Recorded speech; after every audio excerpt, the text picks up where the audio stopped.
This is Majo John Madden. Juanito is my Mexican name. It's about 2 in the morning on Wednesday night, the 4th. Pretty sure the 4th of June. And the title of this little rap here is going to be, I Could See Peace Instead of This. And the first place where I need to see peace is I've got about 40 things I want to say, and none of them written down. So they're not all going to make it into this video. So I have to trust that the right things are going to get said by me. So good. Got that locked in. In my 30s, I studied A Course in Miracles, which is a channeled document. I'm not big into channeled documents, but Course in Miracles really did it for me. 7 years. There's a big metaphysical text which I never could understand. And the second book is, sometimes they combine it all in one book. The second book in my little trio of books was a workbook where you'd get a lesson for every day. 365 lessons. Theoretically, you could work your way through it in a year. I spent 3 years working my way through it and then turned around and did it again over 4 years. So I worked the Course in Miracles. And one of the lessons is I could see peace instead of this. That's really the lesson. That's really what it's all about. That's really what the Course is all about. And that's what I got out of it, is that you can switch from peace to love. And I've developed a lot of tools over a lot of years to do that, and I can do that. And just about 3 months ago, March 3rd, in Bacalar, Mexico, I lost the ability to pee. I went into complete renal shutdown, and the 3 months since then, March, April, May, June, have been chaotic and difficult. As I said in a video the other morning, for us guys, peeing and our penis are important. Guess what? And problems with that are problems. That feels like a problem.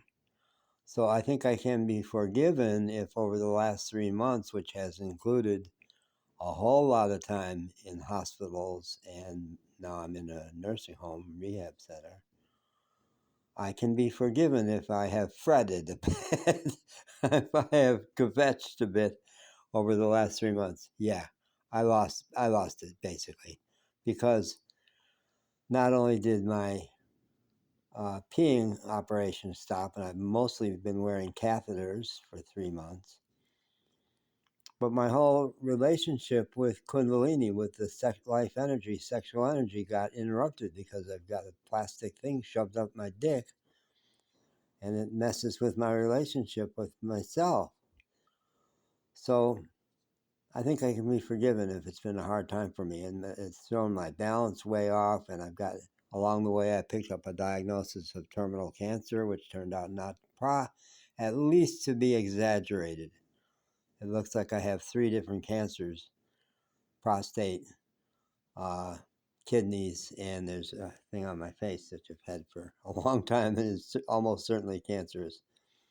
So I'm still dealing with stuff.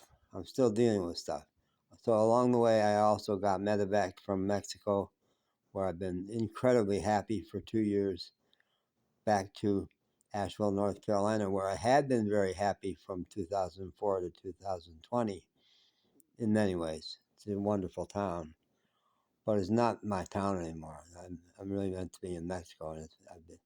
So the month I've been in the U.S. has been really hard, and my balance is way off, and I'm really weak and dizzy a lot of the time.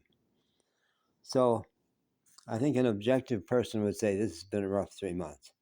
And if I've lost track of some of my skills and then I have the shakes, tremors, which Who knows? Who knows what's going on there? But it makes the camera shake. So, yeah.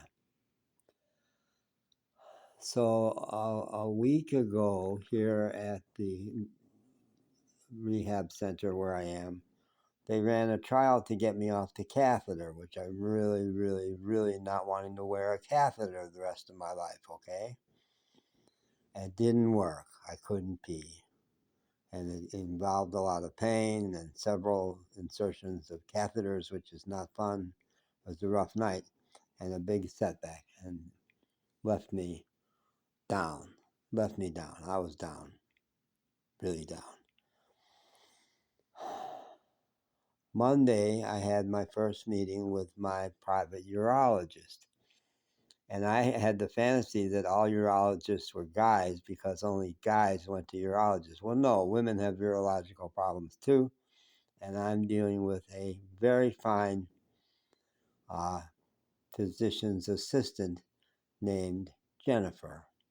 And it's just fine that she has the name of my old girlfriend, which I've started to forgive other women. I've said, you. I was telling somebody there's a pop song I have to run down, the 27 Jennifers, where the guy had 27 Jennifers in his high school class. and he's meeting a new Jennifer, and he says, maybe she will be the sweet, non-spiteful one. So every time I meet a Jennifer, I say, you might be the sweet, non-spiteful one. There's one who works here, too. So she is not sweet or spiteful. She's very sharp. And they're giving me a test and procedure this Friday, which they're very optimistic may get me out of the catheter. They remove the catheter. Your bladder is empty because it's constantly emptying into the catheter bag. And they fill your bladder with some kind of fluids that want to get out, that are easy to pee, that stimulate you to pee. And if it works right, in 5-10 minutes you pee, and then you go, wow, yes, that was great. That was great. Because it would be the first time in 3 months I've done that, really. And then you go home and hopefully you continue. And there's no guarantee ever anything in life. So that's on Friday, and this is now early Thursday morning. They also said keep doubling up your prostate medication. They doubled it when they were doing that trial. Keep it at double, so that'll keep the prostate shrinking and the ureter opening.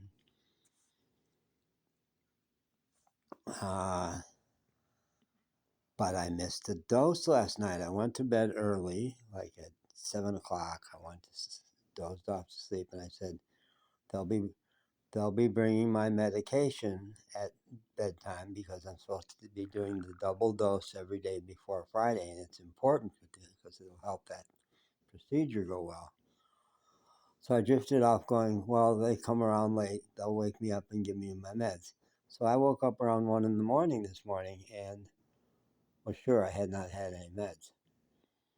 So the last 24 hours, I've been doing a much better job. 48 hours, I've been doing a much better job of remembering my tools for getting back to peace instead of being frantic.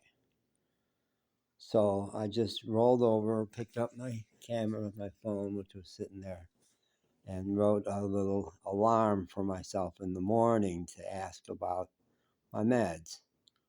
And I felt sure they would get me back on track. Well, I didn't go back to sleep. And finally I said, well, get up. You want to get some more sleep before morning, and it's not even 3 o'clock yet, so I probably will. We'll see. So I got up and had a little snack. I had a sandwich. So I ate my sandwich. I said, well, as long as you're up, the nurses will be up.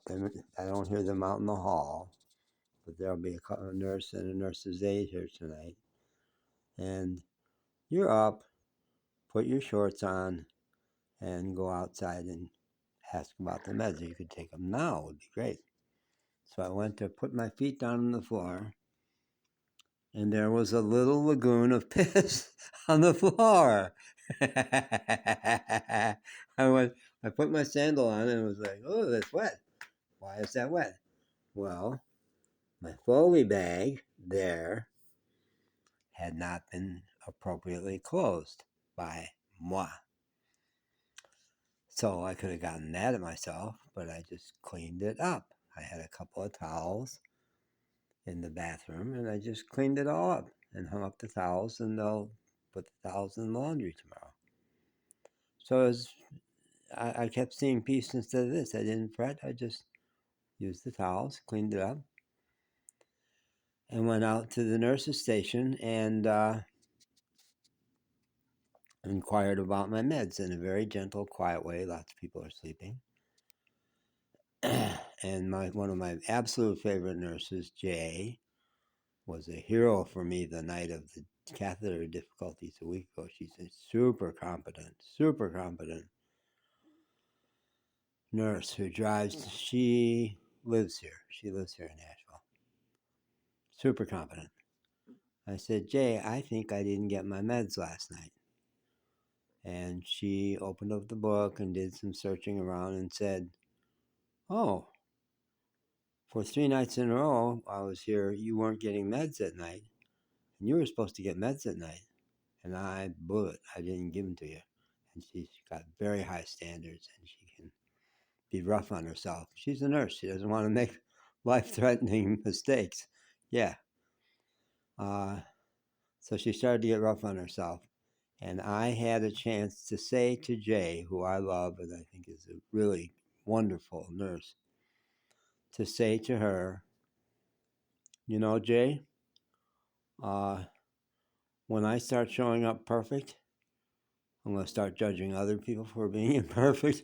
But right now, no. Right now, I just cleaned up pee all over my floor. That was my doing because I had not closed the catheter right. So on a morning when I just had to clean up pee, that's all over my floor because I made a mistake. Am I going to judge you because you... No, I'm not.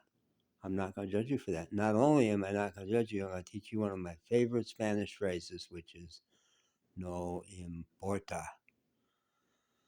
It really is. It's one of my absolute favorite Spanish expressions. Mexicans use it so liberally in so many situations, and taught me to say, no importa. It's not important. No. It's easily remedied. She gave me the 2 pills. I had the 2 pills. I'm back on track. No importa.